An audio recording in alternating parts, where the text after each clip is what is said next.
মাননীয় প্রধানমন্ত্রী আর মাননীয় স্পিকার কথাটা এটাকে আমরা বাদ দিতে পারি না। আমার কেন জানি মনে হয় আমি তোমার সঙ্গে একমত হব না, কিন্তু তোমার মতকে রক্ষা করার জন্য আমি আমার প্রাণ পর্যন্ত বিসর্জন দিতে রাজি আছি। আমরা এটাতেই বিশ্বাস করি, আমরা লিবারেল ডেমোক্রেসিতে বিশ্বাস করি। আমরা বিশ্বাস করি যে আমার কথা বলার স্বাধীনতা থাকতে হবে, তোমারও কথা বলার স্বাধীনতা থাকতে হবে, এবং এটাই হচ্ছে উপযুক্ত একটা ডেমোক্রেসি। বাংলাদেশের দুর্ভাগ্য যে বাংলাদেশে গণতন্ত্রটা চর্চা হয়নি। ওইটা বোধহয় সম্ভবত লিগেসি অফ পাকিস্তান পলিটিক্স থেকে এটা এখানে হয়নি। আমরা এখানে দেখেছি খুব অল্প সময় ধরে কিছুটা চর্চা হয়েছিল, তারপরে আবার সেই চর্চা থেকে আমরা দূরে সরে গেছি। আমার দুই দলের বিতর্ক শুনে খুব ভালো লাগছিল। তো একটা আমার আপত্তি আছে, এই যে আপনার মাননীয় প্রধানমন্ত্রী আর মাননীয় স্পিকার কথাটা এটাকে আমরা বাদ দিতে পারি না। আমার কেন জানি মনে হয় যে এই মাননীয় কথাটা থেকে কিন্তু সমস্ত অটোক্রেসির জন্মটা বোধহয় হয়। আমি আমার অভিজ্ঞতা থেকে বলছি, আমি কিছু দিনের জন্য ওই অর্থমন্ত্রী ছিলাম, মানে প্রতিমন্ত্রী ছিলাম আমাদের দেশের বেগম খালেদা জিয়ার সরকারের সময়। কৃষিতে ছিলাম, এরপরে সিভিল এভিয়েশনে ছিলাম। তো আমি যখন ঢাকার বাইরে যেতাম তখন আপনার প্রথমে সার্কিট হাউসে গেলেই ওখানে একটা পুলিশের কন্টিনজেন্ট একদম চৌকসভাবে দাঁড়িয়ে বিরাট একটা গার্ড অফ অনার দিত, আর সঙ্গে সঙ্গে আমার মনে হচ্ছে যে আমি একটা কেউ কেটা একটা বিরাট কিছু, যে আমাকে আপনার সেলুট দেওয়া হচ্ছে। এই যে ধারণাটা, এই ধারণাটা কিন্তু আমাকে একটা ভিন্ন জগতে নিয়ে যায়। 1971 সালের স্বাধীনতা যুদ্ধের সময় আমি যখন পাকিস্তান সেনাবাহিনীর অত্যাচারে টিকতে না পেরে ভারতে চলে গেলাম, তখন তো কোথাও রাতে শোবো কোথায়, থাকবো কোথায়, খাবো কি, সব কিছুই সমস্যা। তা আমাদের একজন সুরিত, তিনি দয়া করে আমাদেরকে একটা সাইকেল স্টোরের পেছনে জায়গা করে দিলেন। একটা আপনার আলমারিগুলো রাখা আছে, তার পেছনে একটি জায়গা, একটা মানুষ বড়জোর লম্বা হয়ে শুতে পারে। তো সেইখানে আপনার আমরা রাত্রে থাকার ব্যবস্থা হলো, প্রথম দিকে কথা বলছি।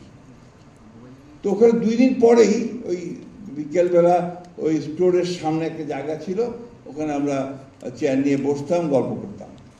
এমন সময় ওখানে একটা গাড়ি আসলো, অ্যাম্বাসেডার গাড়ি, ভারতীয়, তার উপরে একটা আপনার ওই লাইট বসানো, সিকিউরিটি লাইট বসানো।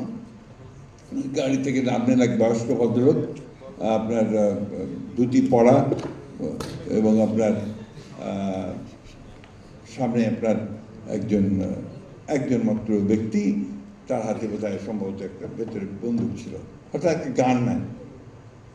তা আমি লক্ষ্য করে দেখলাম যে উনি ভদ্রলোক বিহারের চিফ মিনিস্টার কর্পূরী ঠাকুর, একটি প্রদেশের, একটি রাজ্যের প্রধান মুখ্যমন্ত্রী। তিনি এসছেন ওই জায়গায়, খবর পেয়ে যে এখানে কিছু বাংলাদেশ থেকে লোক এসছে যারা যুদ্ধ করছে, তাদের সাথে কথা বলতে।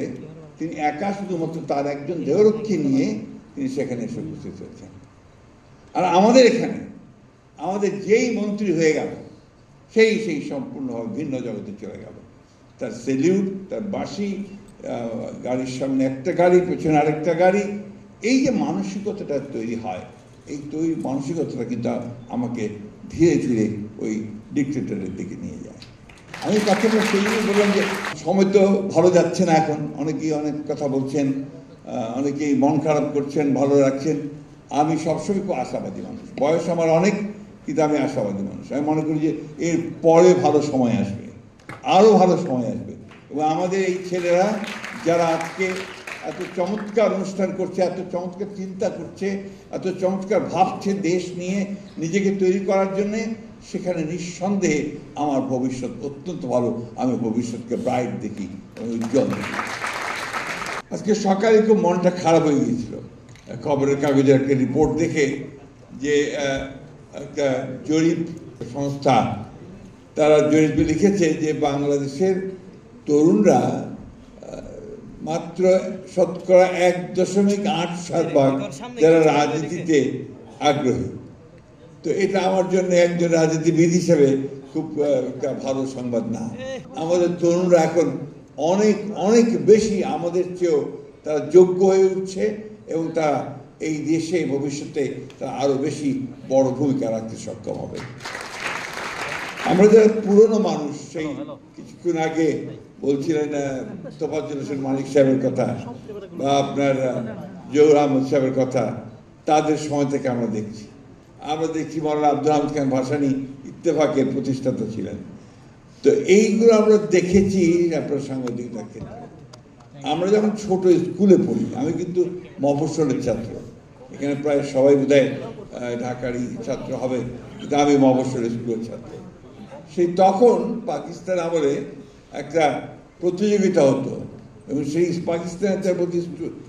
পাকিস্তান স্টুডেন্টস উইক, সেখানে এই তর্ক বিতর্ক, এক্সটেম্পোর স্পিচ, এইগুলো আবৃত্তি, এই সমস্ত বিষয়গুলো নিয়ে জেলায় জেলায় প্রতিযোগিতা হয়ে ঢাকায় এসে এখানে আপনার একটা ভাইরাল প্রতিযোগিতা হতো। তো সেখানে আমার আসবার সুযোগ হয়েছিল যখন আমি ক্লাস 9-এ পড়ি। তো তখন দেখেছি যে এই তর্ক অর্থাৎ বিতর্ক, এটা কিন্তু অত্যন্ত গুরুত্ব দেওয়া হয়। রবীন্দ্রনাথ ঠাকুরের একটা কবিতা আছে যেটাকে আমি একটু ভিন্নভাবে প্রয়োগ করি, অর্থাৎ একটা নেগেটিভ ওয়েতে। কাগজ নেড়ে উচ্চস্বরে পলিটিক্যাল তর্ক করে, মাথায় ছোট বহরে বড় বাঙালি সন্তান। অর্থাৎ সে তখন থেকেই এই তর্ক ব্যাপারটা কিন্তু আপনার ওইভাবেই বাঙালি সমাজের মধ্যে এসেছে। এটা আমি নেগেটিভ হয়েছে বলি এই জন্যে, তারপরের যে লাইনগুলো আছে সেটা হচ্ছে, ইহার চেয়ে হতেন যদি আরব বেদুইন, চরণতলে বিশাল মরু দিগন্তে বিলীন, ছুটছে ঘোড়া উঠছে বালি চলেছে নিশিদিন। অর্থাৎ গতিবাগের কথা বলা হয়েছে। তো আমি একটু সমালোচনা করতে গিয়েই ওই মাথায় ছোট বহরে বড় বাঙালি সন্তান কথাটা বলতাম। তো আজকে আমার এখানে এসে একটা ধারণা জন্মালো যে না, আমাদের ছেলেরা এখন আমাদের চেয়ে অনেক অনেক দূরে এগিয়ে গেছে, এবং আমি অত্যন্ত আশাবাদী হয়েছি যে অনেকে যে বলেন যে কিছু হবে না, এটা সঠিক নয়। অনেক কিছু হবে এবং বাংলাদেশে অবশ্যই আমরা মাথা উঁচু করে দাঁড়াতে পারব।